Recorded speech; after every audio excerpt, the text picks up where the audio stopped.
Assalamualaikum warahmatullahi wabarakatuh para sa ating mga kapatid na mga Muslim. At magandang araw po sa lahat ng mga kababayan nating mga Kristiyano na sumusubaybay at nanonood sa programang ito.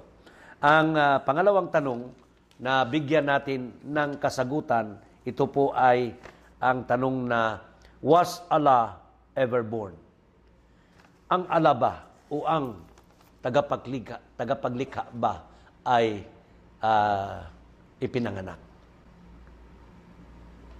Ito po ay marahil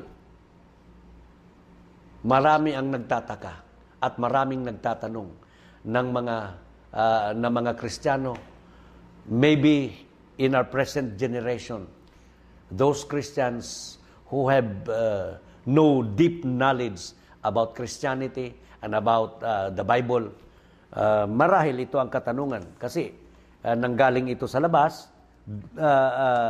was Allah ever born? Ang Allah ba ay ipinanganak? Ang sagot po ay hindi. Hindi siya ipinanganak. Bakit? Siya po ang lumikha ng sanlibutan. Ang lahat ng mga planeta sa daigdig, sa buong universo, ay nilikha ng Allah. So, hindi po siya ipinanganak. Hindi siya ipinanganak. The Bible is silent to that issue. Kung ipinanganak ba ang Creator? Wala po yan.